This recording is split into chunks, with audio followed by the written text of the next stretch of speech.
depends on where you are. I wanted to show you a beautiful flower which you cannot find in those areas I travel. So in Norway we call this revebjelle.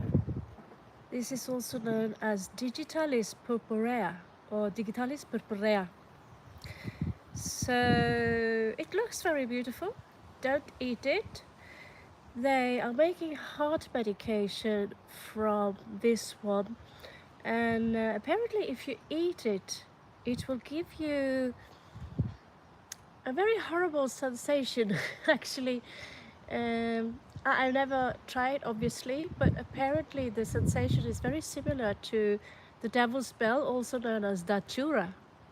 So this flower is actually very common around here I live, or this is kind of where I grew up for about 7 years. So it's not my first childhood home. As a 7-year-old.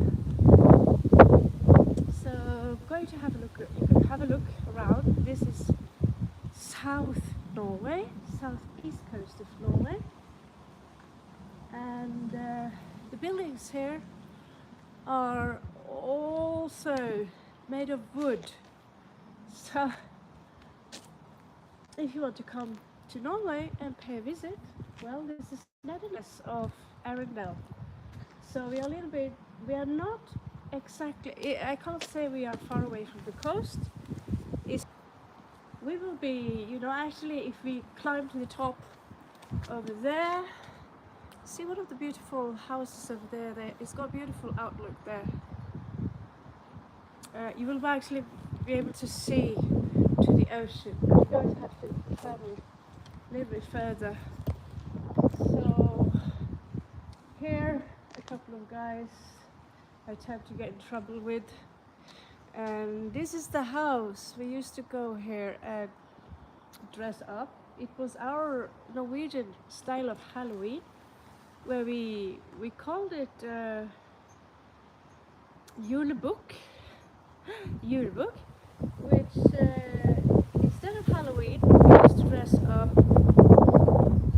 in costumes. They didn't have to be horrible, you could dress up as you want, and we used to knock on this door or all sorts of doors. We used to sing a song, and in return they would give us candy. So we would of course go julebukk, Jul meaning Christmas, of course, from ancient Viking age. We kept that word. So it's a heathen practice, I suppose. And you know, because of all the candy, we would keep doing that until my last time was in this house. Horrible music in the background now. Wee, wee, wee, wee. Yeah, me and a friend, we would dress up. 2 boys, teenager, they would open, and we were just but tiny girls. And they would laugh at us, and they would look at each other, and they would just say, "Wait here." And that's when I got the hunch they were up to something. So we ran. I never got the chance to whatever prank they were up to towards those tiny little girls. And we got a lesson. Don't go julebukk when it's long overdue. Same goes for Halloween. Don't send your children to knock on people's door when Halloween is over. So needless to say, we were obsessed by candy, and obviously we couldn't get the candy whenever we want. So that was a lesson for me, and never ever did I go julebukk ever again. Or in fact, I actually hate knocking on people's door and bother them with any kinds of shit, you know. So to this day, I don't like it myself if strangers are knocking at my door. But Halloween is actually an exception. if you are tiny little baby girl, boy, and you want candy from this witch, I got candy for you. Plenty of candy. However, I think the children think I'm too scary. So this is actually, we are walking upwards to one of the peaks here. And when I was a kid, I took the bike from top of this area and I would turn the brakes off and I would run down all the way to this to the bottom. So I don't know if you can see how actually crazy fucking that is, but that's how crazy I was. And it would be a dump, like dump at this area, and I would crash with my face into the ground and there would be blood all over. I would cry, I go home to my mom and she's laughing at me. What the fuck? Can't you see my entire face is bloody here? I just had a big accident. That was the last time I did such a stuff. However, I would grow up, I would do the same thing all over again, but this time using a skateboard. Hello, Aaron. So, welcome to Norway. So yeah, my stepfather, he kicked me out of the room. Yeah, I know you love the tarot card. Yeah, it's nice that people actually are paying you now. But you also need to get your fat ass, give your fat ass a little bit of air. Then I remember that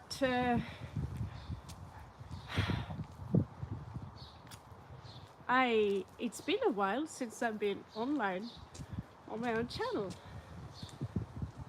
And well, I never showed you my own country, because for me, my own country is shitty and boring.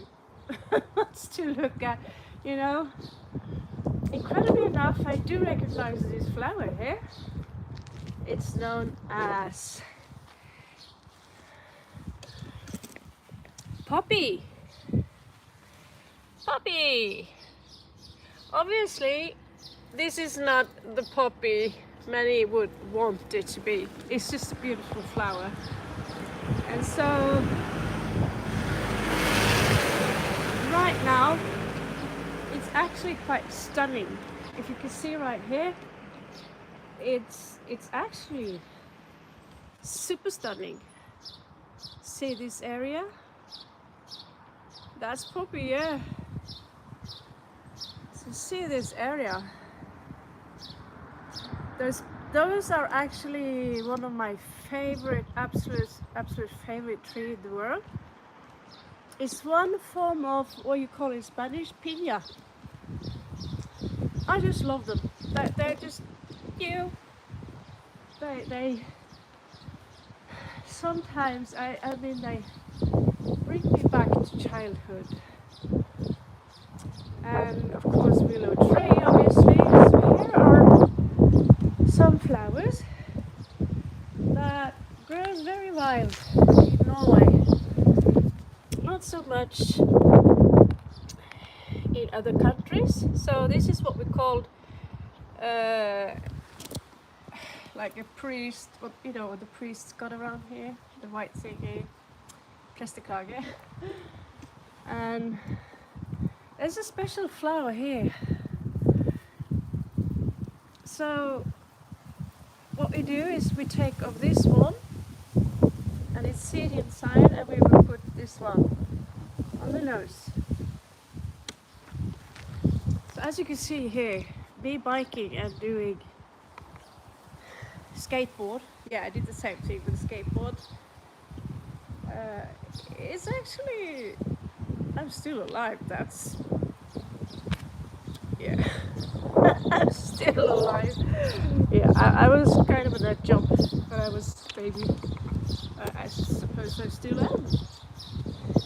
So this childhood place. Well, this place is called Nedenes. It's the west of Nedenes, and it was filled with children, with noise, with children on their way to school. And this is a place where I remember one girl, Hilda, Linda, there. Yes, Linda is an actual name in Norway, and Linda meaning pretty in Spanish. It's just a regular name in Norway. Hilda actually means shield maiden. Yeah, there you go. I don't like the name, however, it's too common. You know, it's like Jack, I love it, Joe, Jane, Jiff, Cliff. This is actually Cliff. We should have kept going to see if there's any view here. What am I thinking? I managed to walk this far. We should have a look at the view. So Hilda, yeah, the name Hilda meaning shield maiden. So my grandmother on the father's side, she would be Alvhild, which means Alv meaning elf, a dark creature that lives underground. And I think that is exactly what my aunt saw once. So there are few believers left here in Norway, but if my aunt says she saw one, I believe her. She's been telling the story again and again, and there are no variables. So Alvhild, if you conjunct the name Hild referring to shield maid, she would be a dark elf and a shield maid. Cool, huh? So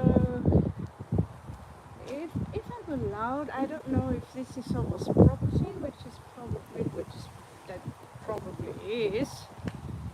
But don't you think they will cut me some slack if I walk on top of this place? Yeah, so you will be able to see just peace. Here we have someone who made their own garden. Yes, you can actually grow things in Norway too. So this is actually the top of this hill. You're seeing southeast coast of Norway. So it looks like when I'm putting my own house out here. So from here, would you be able to see the ocean? I don't know. So that area there was the shroom area, if you get me. So there's a church right there, and that area there was shroom area. Now it's buildings, and buildings. So here we have another digitalis purpurea, a little bit different. I'm obsessed with them. I think they are so beautiful. So they're turning, oh my god, I'm falling. They're turning all white. They're going all white. So this one is dying. And if you know if Norwegian have something we could eat in the wilderness, yes we do. Yes we do. Blueberry. And this is the other berry. No one currently on. The red one. The red one. So it's time now. The blueberries are coming, and that's been now very early. Look at the beautiful architecture of this house. It's absolutely stunning. It's like, yeah, that's mine, give it to me. So here we have, look at that view. Look at the view they have, and it's just a glass front on this house. Needless to say, so this is the old house of my classmate here. It's absolutely stunning. I don't know if the same people still live here, but if you were smart and or clairvoyant and purchased a house in the 70s or 90s here in Norway, this same house have been from 500,000 crown, which is about approximately 50,000 euro, take plus something today. Now the crown have fallen. Up to today, this area here is probably, with this house, this property is probably worth between 5 to 10 million crowns. 5 to 10 million crowns. So if you want this area, well, it's marked as 11. You can always knock on the door and ask them, you wanna move? You wanna move? You wanna move? You wanna move?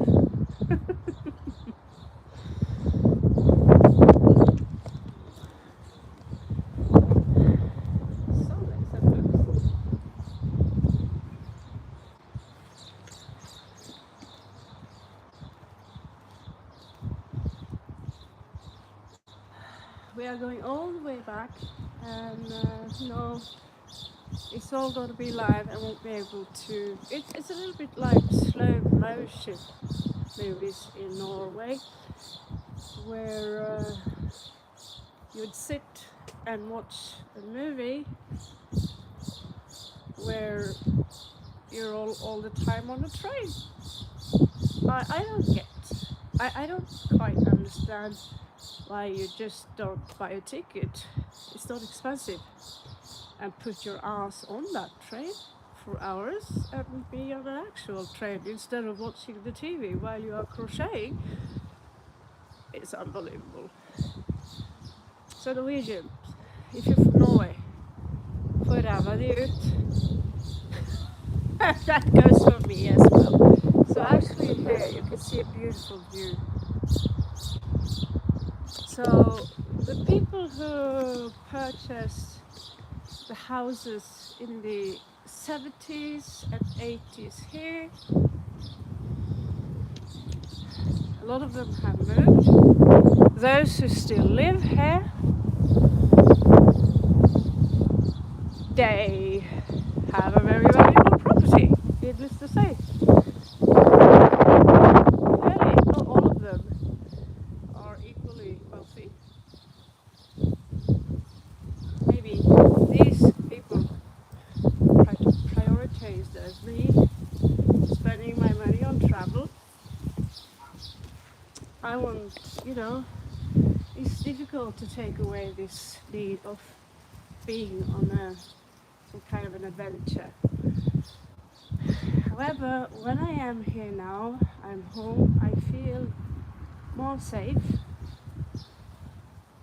but the tendency I have to isolate myself is way too big. So, and it's not good, it's not healthy if you want to keep a healthy mind. Look at this blue color on that car. Yes, I want that for Christmas. If you want to keep a healthy mind, you need to go outside and you need to meet people, either you like them or not. It's irrelevant. So as you can see here, I'm not gonna get close because, yeah, as you can see why. This is a cherry tree. Yes. It's rather tempting, you know. They're not ripe yet, obviously. So today it's not raining. Yesterday it was raining like a monsoon, which you can see on the fence here.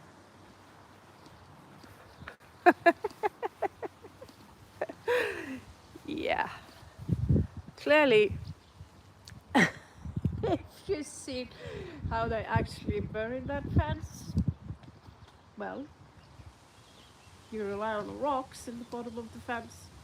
It's just a matter of time.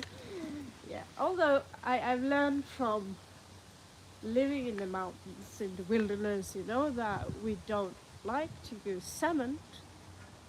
They sneakily went off to buy cement still when nobody was watching. Apparently there is some kind of radiation within the cement. Then again, you don't have to worry whether all those rocks you made, you know, into a wall are going to fall in your hand. Yes, so they would use clay from the ground. If to wetten the clay, all you need is a rainy day. So no, I would not feel safe from building my fundament on just rocks, or like the Vikings. They would at least, we call this technique lofting.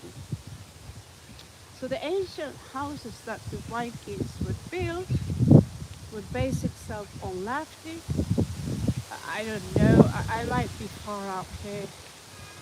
At least it's a very known technique in Norway. So I think that might have come later. Is a large piece of wood. You chop a chunk of an opening, and you would put the other piece of wood, and you would cross build this building. You can just look it up. What is lafting? Lafting. And if you want to, maybe, you know, I really want to have one journey to a place called Omli, where my favorite houses in the whole world are. This is built on a traditional Norwegian style.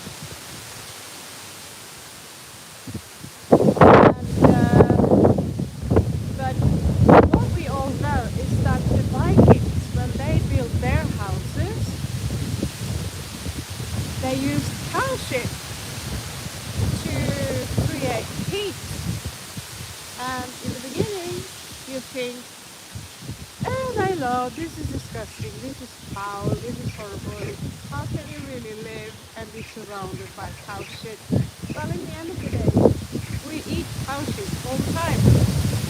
So, again, referring to the wilderness, people will, you know, building their own dry toilets.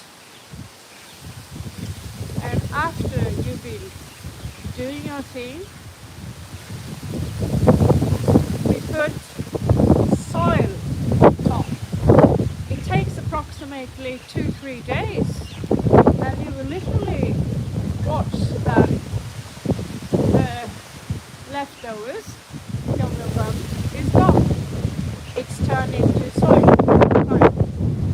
And from this, because obviously we didn't have any cows, it's not obvious, but we didn't have any cows, we didn't have any goats, we didn't have any sheep, you know, we had dogs and cats. So people are actually using their own pieces to sustain the tomatoes and different herbs which are in our garden. Well, I had one anyway. So it's nice to be oblivious, but some guy, he would get the tomato in his throat when one of the people lived there told him where he would get the nourishment from.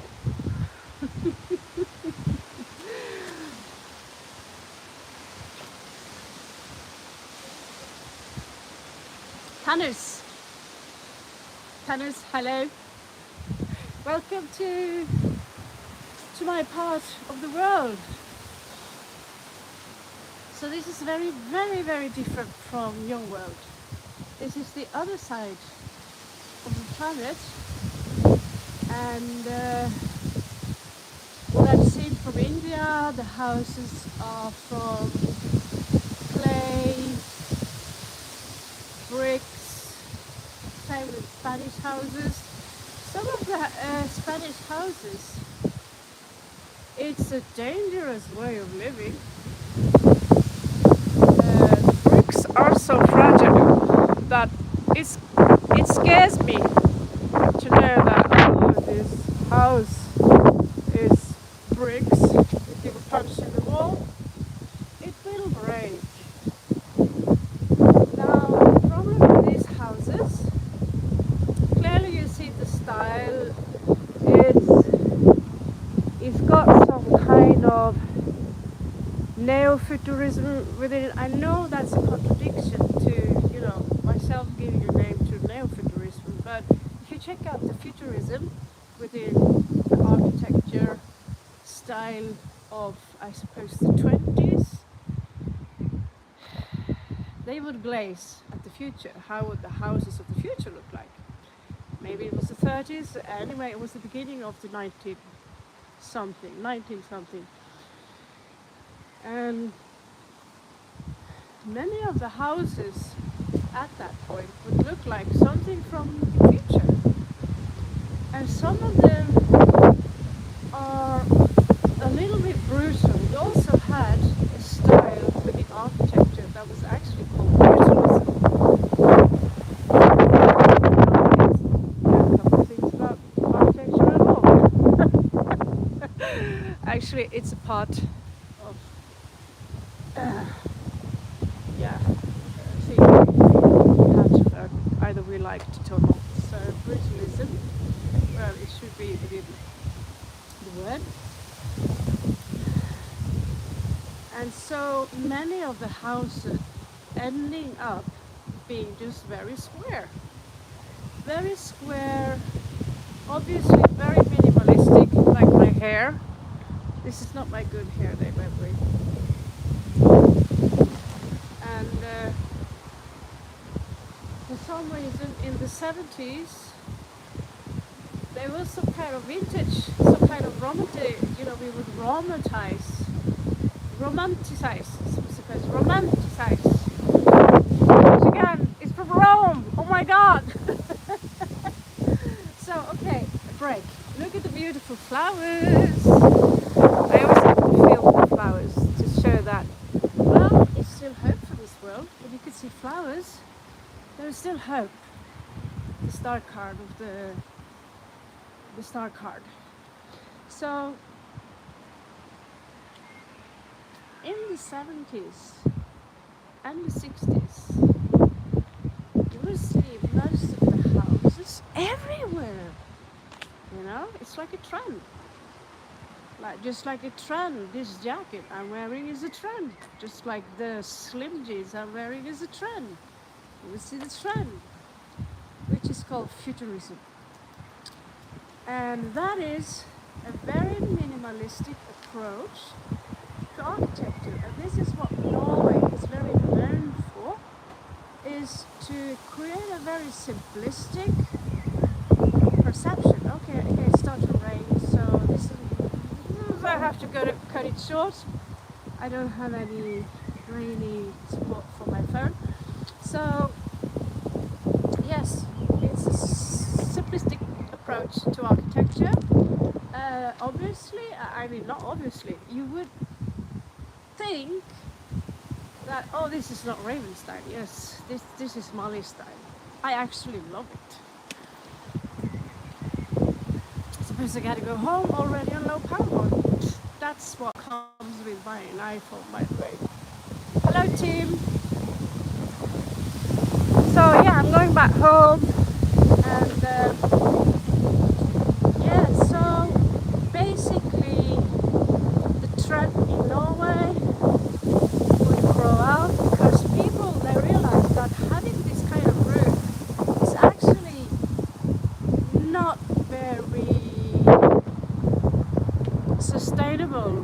and the snow is getting really high. So we have to go on top of the roof and we have to get rid of the snow.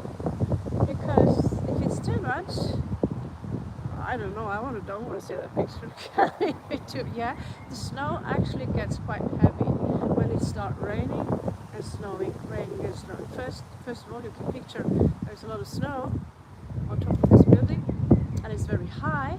I don't know if you saw any pictures from the winter this year. People were literally dug inside in their houses. They couldn't get out. So they had to shut down the schools. And just imagine how it looks like on top of that roof. As you can see, most of the roof, they survived. At some point, people would invest a different roof. So there you go. So the snow won't be able to climb in there. And, well, you know, you get an extra floor. So the rich people, they will invest in that style I showed you at home, which is very futuristic. And there is a very, very famous Norwegian company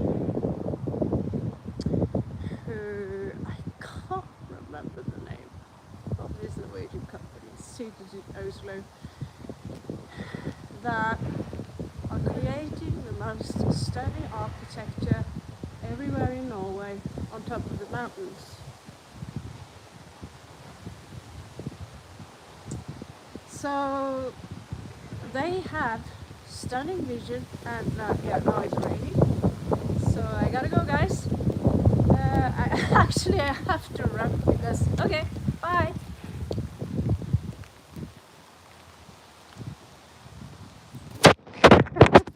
It's getting really, really